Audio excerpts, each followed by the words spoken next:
Well, we're back up here, Sault Ste. Marie, Michigan, the land of the Yoopers. Got my good buddy Dave Atkinson, owns All-Star Marine up here. You've probably seen him on the show before. And good buddy Dane Stanaway. Great tournament angler up here, runs a great guide service, live to fish charters. And one of the things that we obviously love to do is fish for walleyes. And it's fall time frame, but one of the things that they've been experiencing are warmer than normal temperatures. We're gonna hop around, we're gonna cover a few different areas, talk to you about the different structure elements, and show you the next bite.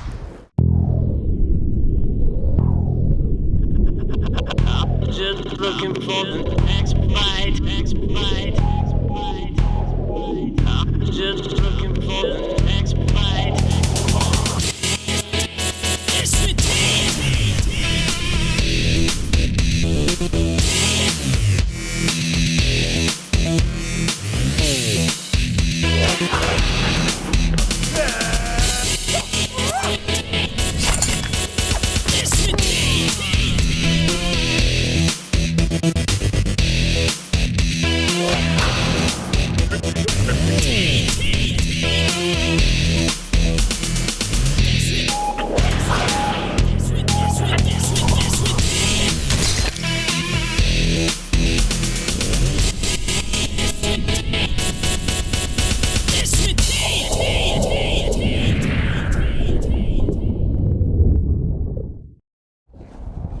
Typically this time of year the water temperature is already in the mid-40s. We've had a really warm fall, so right now the water's, today is 50, 51 degrees, but we still want to slow the baits down. Running 1.2 to 0.9 is what we've been doing today, which seems to be working best. Fish are pretty lethargic.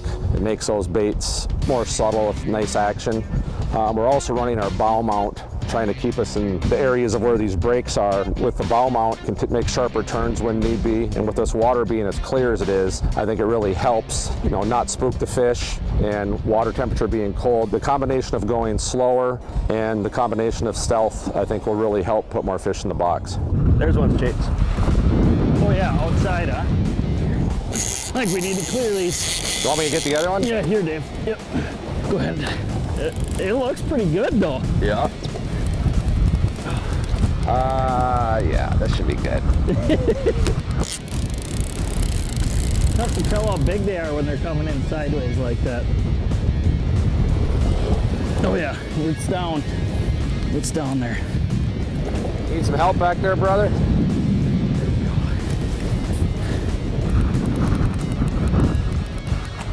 There we go. Nice. Good fish. That was crazy how he's just, I mean, we're trying to trough the waves here, and he comes in straight from the side. All these boards were just hanging out there, but this is a nice one. Wouldn't possibly come on the inside board. You bite, Jason? Yeah, you better give it to me. He's got it good. Oh yeah, he does. Right in the corner of the mouth there. There we go. Oh man, that's a good fish. Nice. Yeah, not a monster, but holy cow, thick. Look at how thick that thing is. Good job. That was awesome. They're tough to tell how big they are when the boards are going so slow over there. I mean, because we're trying to trough and stay on this break. Dave is doing a good job at that. Absolutely. Yeah. But the board's straight out the side, not behind the boat, and that's a good one. The Sault Ste. Marie area is really a pretty unique situation for fall walleye fishing. A lot of different bodies of water in the fall time frame. It always seems like you're fishing by a ton of boats, but there's 3 separate locations that you want to key in on this body of water. And they're pretty far apart, but depending on wind conditions and depending maybe even what size of fish you want to go after, there's 3 areas. And the first is Lake George. And Lake George is a great body of water. It's really a pretty good sized lake, and I've fished it a lot in the summer. Those fish stay in Lake George all the way into the fall, into the late fall. There's sporadic weeds right near the middle where the channel gets real narrow, and then also down the west side. Hate Point's always one of the most common areas, especially in a lot of the tournaments I fish in the summer, but those sporadic weeds hang around. So those areas in Lake George are the key areas to look at, pulling crankbaits over the top of. Second area, Muskog Bay. And that's currently where we are right now. But what you have here is you have a few different situations. We're dealing with a little bit warmer water temps than what there typically is in November here. So we're actually fishing just a touch deeper, and there's basically a big trough that comes all the way down toward the middle with a lot of spoil piles, a lot of rock piles, and we're following that break and pulling these crankbaits over the top of the rock piles. The third situation, a really pretty cool situation, basically because it's in huge water, so pay attention to the weather conditions, is up at Emerson Bay. And that's actually above the locks in Lake Superior, actually really close to where the Edmund Fitzgerald sank, so that's why I'm saying be careful with the weather. And what you want to do in that bay is cruise around and look for bait fish. There are some sporadic weeds this time of year, but the bait fish are really key. So all the same style fishing, but 3 different locations that you basically can catch walleyes almost anywhere you want. The next bite is brought to you by Mercury Marine. Go boldly. Tracker Boats. Fish the finest. Bass Pro Shops. Your adventure starts here. Berkeley. Catch more fish. And Motor Guide. Accuracy matters. Closed captioning for The Next Bite is provided by Power Pole, the ultimate in shallow water anchors.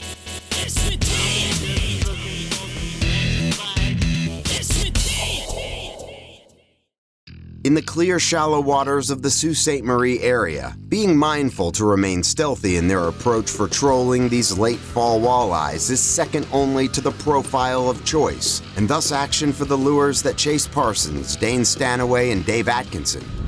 This is the most I've seen Dane do all morning. Zip it. Are finding most effective under abnormally warmer water conditions. How's it feel? Any weight to it? Not huge, but feels like it might be the right kind. I don't see anything on the surface yet. You're gonna have to bring that a little bit closer, Dave. I know you're vertically challenged. In the net, Chase?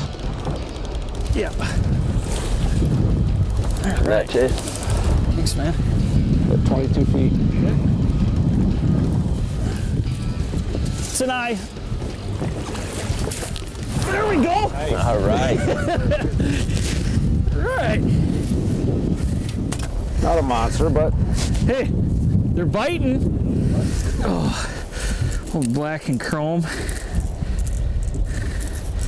He was hooked plenty good. Get the pliers. You weren't gonna lose them, Dave. You weren't gonna lose them. I don't mess around.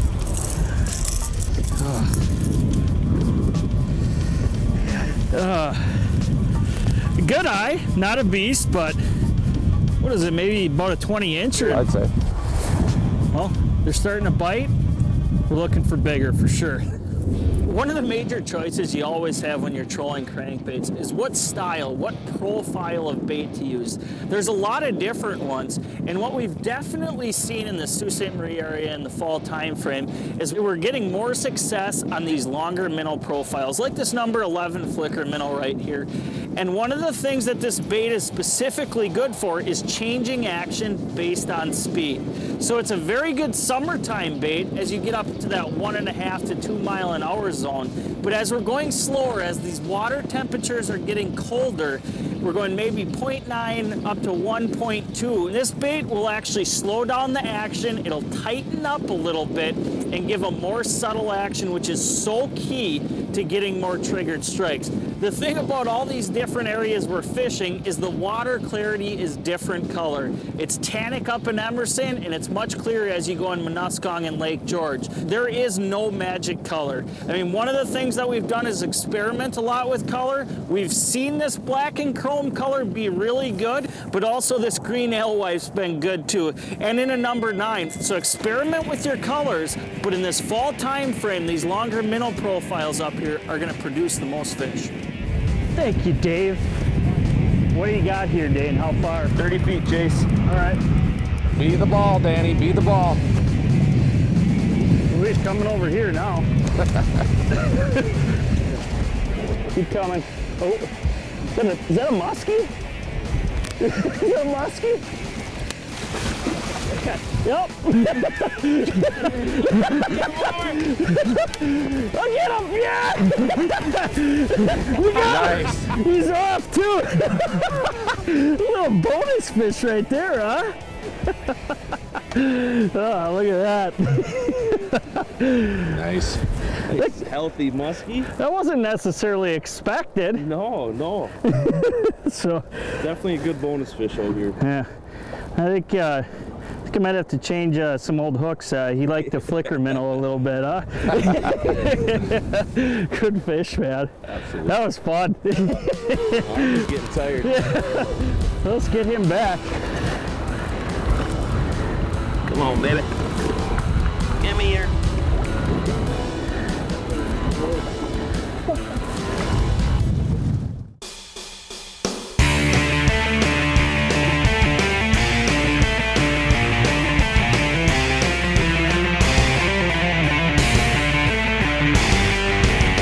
Sight Bites. Real-time fishing information from all the pros in one place at walleyechatter.com. Years ago, Gary and I had a little tackle company called PK Tackle, and one of the unique items in there was a little stinger hook that we had. And the cool thing about that stinger hook was that it had a reverse barb hook on it. Well, Mustad just recently came out with a very similar kind of hook. I think it's actually even a little bit better. What it's got is the two regular tines of a treble hook going one way, but then this reverse hook on the top of it going the other way, and I'm going to show you how that actually works. One of the places we'd obviously use that is for on a jig. A lot of times, especially if you're getting a lot of smaller fish or fish that are biting short, you want to get something that where you've got a hook in the back of your minnow. So let me grab a little fathead here. And what we do is we hook up our fathead just like always through the head, but then we take this stinger hook and we actually pull this hook down. And the nice thing about that is as currents going by, as you're pulling this through the water, it's pulling that hook or pushing that hook backwards, and that little reverse hook in there is actually holding it in that meat a lot better. I will show you one thing that we do tie up is that you can take that same hook here and put one of these little clips on it, and that'll actually make it easy to hook up to any jig that you've got. You don't have to directly tie it. Now, another great place to use this is going to be for bigger minnows, say a crick chub or suckers like I've got here. One of the problems again with a big minnow is that fish can bite in the back of it. Well, with this I can hook up the front hook like I always do. I just use a bigger double wide up there. But then again, I tie this so that I've got a much longer line going back to my stinger hook. Use a little bit bigger stinger hook here. I think this is a number size 6. If you're using even bigger minnows, you could go all the way probably to a 4 even. And those hooks actually hang back a little farther. So that's another advantage. You can hook in a meatier part of the bait, but the hooks are further in the back there. So now if a fish does bite this, I've got those hooks right in position to grab it again. One last place you might look at using these stingers is for open water spinners. So if you got your spinner here, a lot of times what we tie there is a single hook here and then a treble hook down here. Same thing though, or with a crawler, you can actually hook it up right through the head like you always do, but then you can take and hook the second one right in the collar. It's going to keep that treble hook in the right position, ready to hook into that fish, so as soon as they bite, you're going to get them.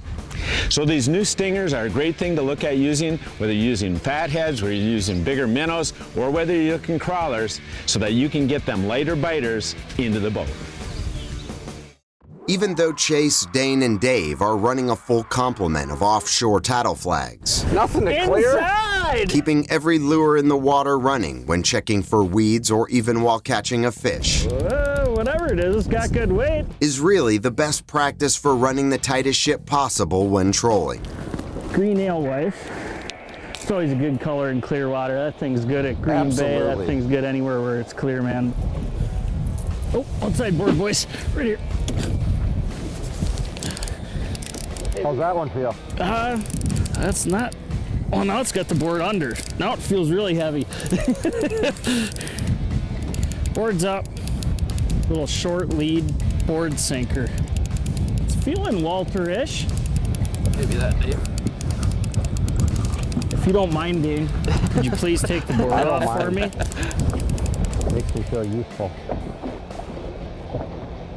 You grab that net for me, Dave. Don't screw it up. Decent one. Hustle!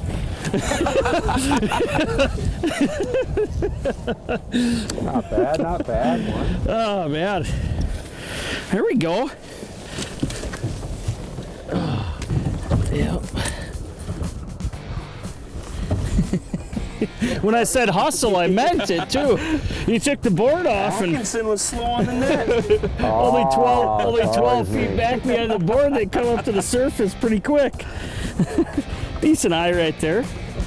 Yeah. You know, in any type of fishing, boat control is so important. But one of the things I want to talk about is actually what I call board control. We're fishing over weeds, we're fishing over spoil piles, but it's relatively shallow water. And because we're using these bigger minnow style baits, you don't have to have a long lead, meaning the line that's behind the planer board. Because in these situations, you're gonna be picking up weeds, you're gonna be getting some snags. You do not always have to reel in your inside boards and clear them. If you see that flag go down and that lure come to the surface on one of the outside boards, what you need to do is gauge at how far back that board's been pulled. And there's two things you can do.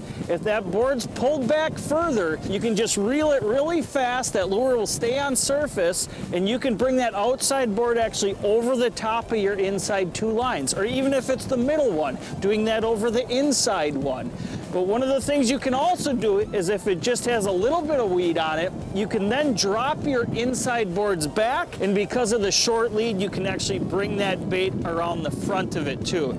Bring those short leads around, you're not going to get tangles, and you're going to keep the crankbaits in the water for a longer period of time. The next bite is brought to you by Mercury Marine. Go boldly. Tracker Boats. Fish the finest. Bass Pro Shops. Your adventure starts here. Berkeley. Catch more fish. Mustad. Stay sharper longer. Lowrance. Find, navigate, dominate. Motor Guide. Accuracy matters. Strike King. Legacy of domination for 50 years. And Power Pole. Swift, silent, secure.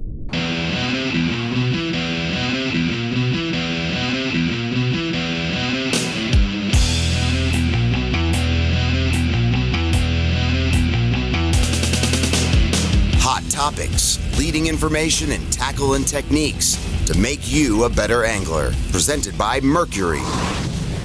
You know, the trim button on your throttle is one of the most powerful tools that you have in your boat. I think the general public, especially beginning boaters, think of the trim as only a way in which you can tip your engine up and like navigate through shallow water. Works well for that, but it's so much more. If you trim your engine down and tuck it in underneath your boat, when you hit your throttle, it's going to force that bow down. It's like a lever arm. The motor's underneath the boat or the prop's underneath the boat, and then boom, that bow comes down. Especially if you have a lot of people on the boat, you'll get a much better hole shot. Once you're on plane, you might notice that even your nose feels like it's dragging a little bit and there's splash coming off the front. That's when you use the trim exactly the opposite. I start to feather that trim up, basically a little bit at a time. And as you do that, you will feel the nose of the boat coming up. So what that does is by lifting the nose of the boat, it reduces the amount of drag on the hull and your boat will naturally go faster.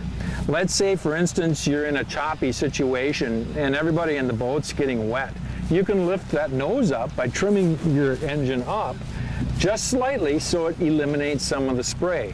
You can actually give yourself a smoother ride depending on the wave conditions.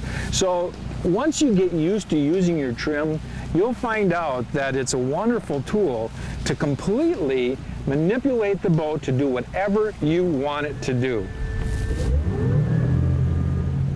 While running 6 lines in steady wind and waves and navigating shallow water at the same time can be a lot to manage, there are some key advantages that professionals prefer to use to quickly simplify the setup. So what we're doing today is we're running a deep contour with rock piles with weeds on top of the rocks. Your crankbait's not going to pull down the tattletale flag unless there's a weed on it. And that gives you the opportunity to pull it up, take the weed off, and put it back out to catch a fish. Another thing I like to do is run the flag colors. I like to run the green on the left, the red on the right. It makes it easier for anybody in the boat to grab a board, throw it out the left or the right side. Oh, we got one on the outside. Oh yeah, it's buried too, man. Oh yeah. It's got it past vertical like that, man. It's a good sign when they're coming in that way. Looks like it's a heavy fish. Yeah, it's terrible when they get underwater like that and the board starts spinning, but usually they're big fish.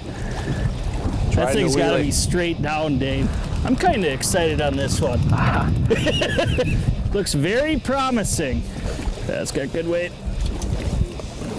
That's staying down good. Very good weight.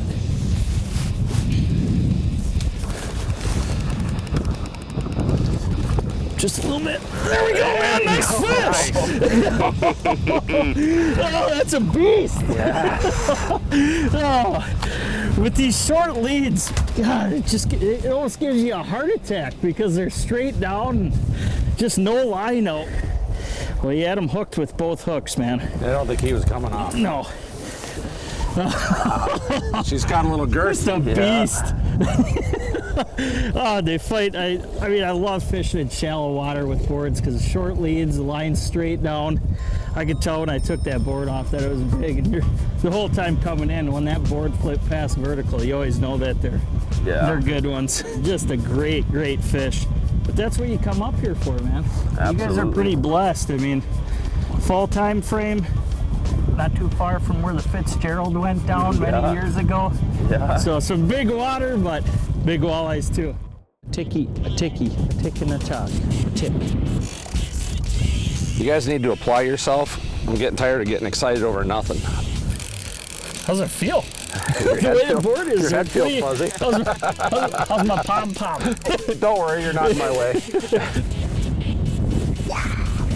Feels like the size I normally catch, like about twice the size of what Chase normally catches, I'm guessing. Just reel it in, Dave. Mr.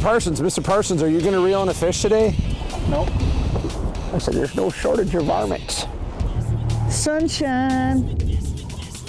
The Next Bite would like to thank Dane Stanaway of Live to Fish Charters, located in Sault Ste. Marie, Michigan. To book a trip with Live to Fish Charters, call Dane at 906-440-7797.